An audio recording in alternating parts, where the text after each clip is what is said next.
Hi hello అందరికీ welcome to my channel. అష్టాదశ శక్తిపీఠాలలో మొదటి శక్తిపీఠంగా పిలువబడుతున్నటువంటి దేవాలయం అండి ఇది. అదేనండి మనకు శ్రీలంకలో ఉన్నటువంటి ట్రింకోమల్లో ఉన్న శాంకరీదేవి అమ్మవారి దేవాలయం అండి ఇది. దక్షుడు కుమార్తెగా జన్మించినటువంటి ఆదిపరాశక్తి అయిన సతీదేవి పరమేశ్వరుని వివాహం చేసుకుంటుంది. ఒకరోజు దక్షుడు యజ్ఞాన్ని తలపెడతాడు. ఆ యజ్ఞానికి తమకు ఆహ్వానం లేకపోయినా సతీదేవి ఆ యజ్ఞానికి వెళ్తుంది. సతీదేవిని చూసిన దక్షుడు పరమేశ్వరుని ఘోరంగా అవమానిస్తాడు. అవమాన భారం తట్టుకోలేక సతీదేవి అగ్నిగుండంలో దూకి అగ్నికి ఆహుతి అవుతుంది. విషయాన్ని తెలుసుకున్న పరమేశ్వరుడు అక్కడికి వచ్చి సతీదేవి శరీరాన్ని తన భుజాన పైన వేసుకొని భీకరమైన ప్రళయతాండవాన్ని చేస్తాడు. ఆ తాండవం చూసి లోకాలని వణికిపోతాయి.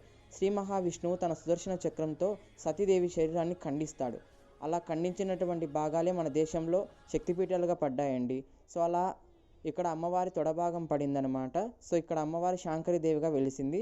ఈ శాంకరీదేవి అమ్మవారిని పూజిస్తే సకల అష్టైశ్వర్యాలు సిద్ధిస్తాయని చెప్పేసి ఇక్కడ పురాణాలు చెప్తున్నాయి.